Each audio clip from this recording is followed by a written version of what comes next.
Estás escuchando una producción especial del Instituto Universitario Hospital Italiano de Buenos Aires.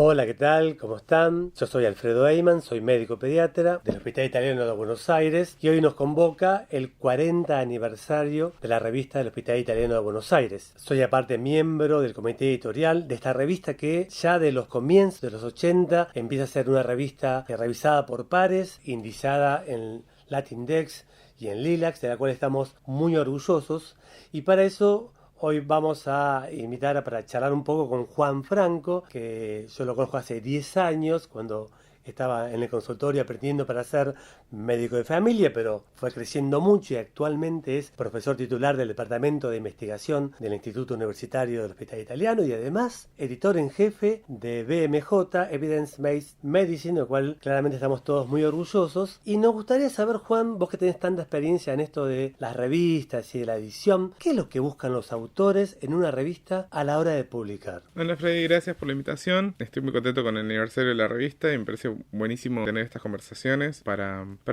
charlar un poquito más sobre este mundo editorial que a veces para nosotros que somos profesionales de salud conocemos muy poco. En relación a tu pregunta, en principio hay, según lo que muestran las investigaciones que se hacen con autores, hay 3 factores que condicionan la elección de una revista a la hora de publicar. Primero, tiene que ver hasta qué punto se alinea el scope, lo que se denomina el alcance de la revista, con la investigación que uno quiere publicar. En el sentido de que los investigadores ven los contenidos de la revista y ven si lo que está publicando la revista se parece o no a lo que están tratando de publicar ellos. Entonces, por eso es muy importante que la línea editorial de la revista esté bastante bien explicitada y que la revista no publique un día una cosa, otro día otra cosa, porque si no le está mandando a los autores un mensaje contradictorio sobre qué es lo que acepta para publicar. En segundo lugar, lo que ven los autores es lo que se llama el factor de impacto y la indización. La indización tiene que ver justamente, como dijiste vos, que hay sistemas informáticos que permiten identificar y recuperar los artículos. Por ejemplo, como mencionaste, Lilacs como una base de datos, pero hay otras bases de datos como Scopus o Medline que hacen que el artículo, una vez publicado, sea muy fácil de identificar, y particularmente en ciertas bases de datos como Scopus y Medline le da cierta prestigio a priori al artículo, en el sentido de que cuando uno encuentra un artículo que está publicado en Medline, sabe que es bastante difícil publicar un artículo que llegue a Medline. Entonces, la indización del artículo en una de estas bases de datos importantes es muy importante para los autores. Particularmente, hay un índice que se llama Web of Science, que aparte de ser difícil entrar a Web of Science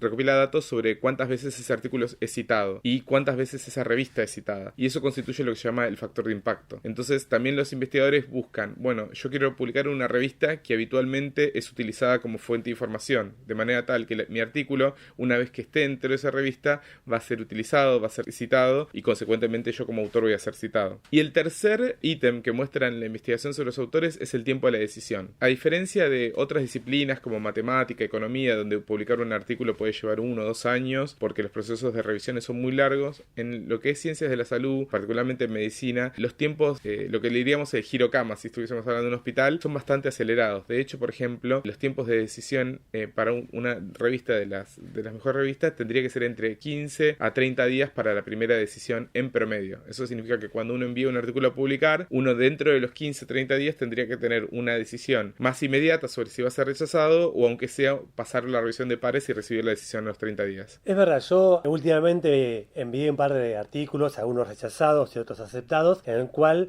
siempre está, fecha de recepción y fecha de aprobación, pero en otra revista me pasó que me lo rechazaron, pero me sugirieron en qué otras revistas yo podía publicar esa investigación que estaba más orientada. Por supuesto, muy amable, me agradecía mucho, pero me pareció un gran gesto de los editores tomarse el trabajo de leerlo, de haberlo interpretado y haberlo redirigido a ciertas publicaciones afines. Así que eso me pareció que desde el punto de vista del editor fue un gran gesto de galantería conmigo, por lo menos. Sí, eso es muy importante, particularmente cuando el artículo pasó por revisor de pares, porque si uno, el trabajo del lado nuestro como editores es muy arduo en el sentido de conseguir los revisores de pares, pares, conseguir que te respondan los revisores de pares, después analizar qué es lo que dice cada uno de los reportes y llegar a una conclusión. Entonces todo ese trabajo editorial, si el autor no le sirve para publicar en otro lado, se pierde. Entonces a veces algunos grupos editoriales, por ejemplo el BMJ, que tiene 70 revistas, trabaja con el tema de derivación o transferencia interna. Entonces que quizás un artículo que fue visto en una revista del BMJ pasó por revisor de pares y al final ese editor decidió que no es para esa revista, pero considera que una vez resuelto todos estos asuntos que trajeron los revisores de pares, podría encajar en otra revista. Y todo queda en familia, digamos, y todo ese proceso editorial no se pierde. Y eso también es muy importante para los autores, independientemente si el autor acepta esa transferencia o no. Uno cuando recibe esa revisión de pares, que es un consejo básicamente de expertos que lo hacen de manera gratuita y que pueden enriquecer mucho el manuscrito, es importante que antes de mandar el manuscrito inmediatamente a otra revista, que se tomen el tiempo de ajustar el manuscrito según ese feedback inicial. Yo me quiero poner ahora del lado del autor, que es un abnegado investigador, muchas veces es un clínico, no es investigador per se, sino que tiene varias tareas, como suele suceder,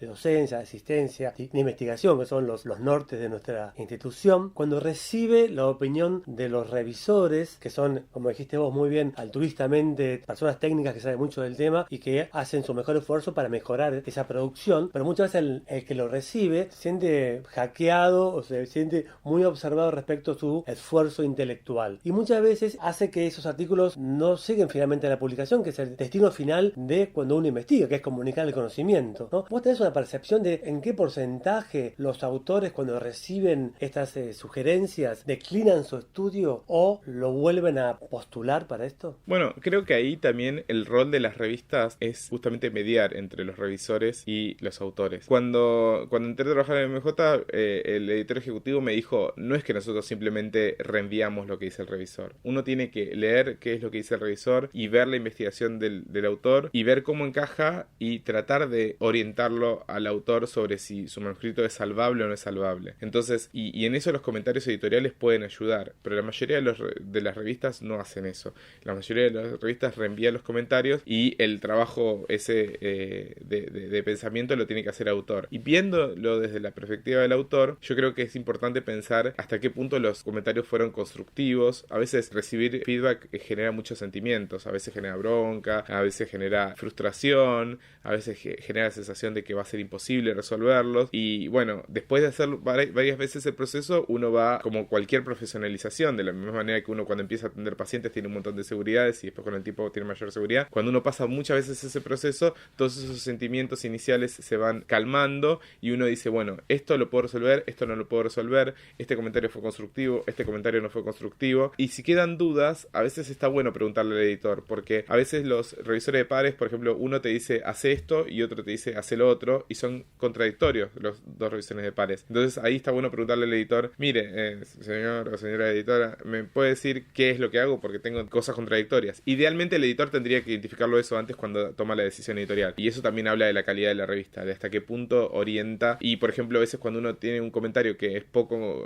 constructivo o es muy vago, quizás uno le dice al autor, por favor no haga caso a tal comentario, o ese comentario lo puede resolver haciendo tal cosa. Eso como editor uno lo hace y orienta. A mí hay dos tipos de comentarios. Como autor me ha pasado que los dos comentarios que más me generan molestia son aquellos en los cuales detecto cierto sesgo hacia mi persona o hacia el grupo, en el sentido de que por no tener inglés como la primera lengua o por pensar que no somos dentro de un grupo de investigación reconocido. Entonces esos comentarios en los que yo huelo cierto sesgo me generan mucha incomodidad, y los segundos comentarios que me generan incomodidad son aquellos donde yo tengo que adivinar qué es lo que quiere el revisor. Entonces eso es muy difícil porque cuando yo me siento a resolver digo, no sé qué es lo que tengo que hacer, y eso genera mucha frustración y a veces hace que uno cambie de revista, lo mande a otra revista porque se cansó o que abandone el proyecto. Es verdad, yo, siendo el tema es de cuando recibís inicialmente las observaciones, sobre todo cuando son muchas observaciones, hago el proceso del duelo. Y dije, bueno, me calmo, digo, no, ¿por qué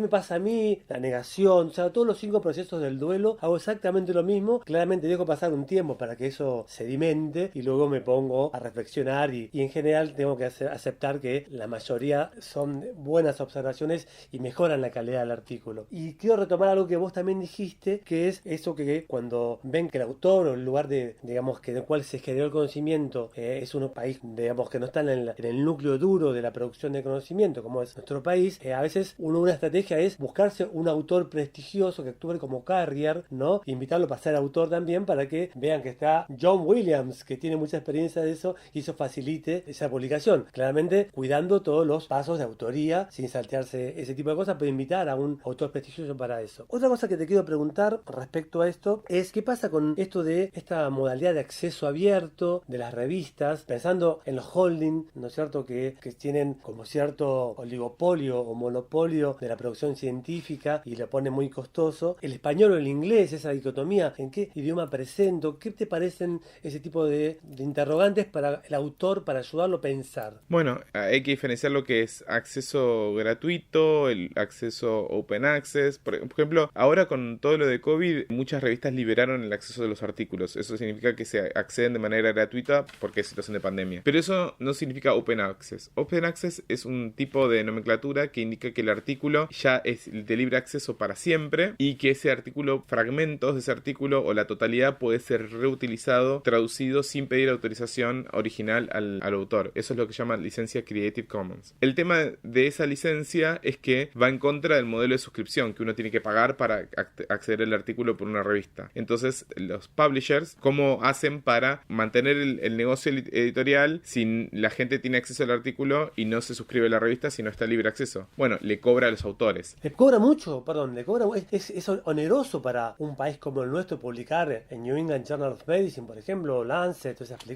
primeras revistas. Bueno, es muy variable y acá es algo donde se mezclan muchas cosas, pero en general es costos muy prohibitivos para nosotros. Más o menos estamos hablando entre $2,000 y $3,000 por artículo, que es muchísimo. Hace poco nos pasó que una revista que tenía un nombre muy similar, acá tengo que hacer una aclaración, una advertencia para todos los que están escuchando, es que a veces hay revistas que parecen mucho a revistas muy prestigiosas y dicen, nosotros podemos publicarle con un costo de publicación, nos pasó hace poco, que decía $75. Entonces, cuando hablamos con el grupo de investigadores que le hicieron este ofrecimiento, hicimos una investigación sobre cuál era la revista y es una de las que llaman las revistas predadoras. Las revistas predadoras tienen un modelo que, basándose en Open Access, lo que ofrecen es, bueno, yo te publico tu artículo en 3 días, sin revisión de pares, en una revista que parece una revista indizada y de prestigio, y te cobro una tarifa baja. Entonces, es como me da un cuento del tío en el publisher. Eso es el viejo truco de esa publicidad engañosa. Yo me acuerdo que me contaron, yo tampoco soy tan grande, que en un momento a Argentina iban a venir los Beatles en los 60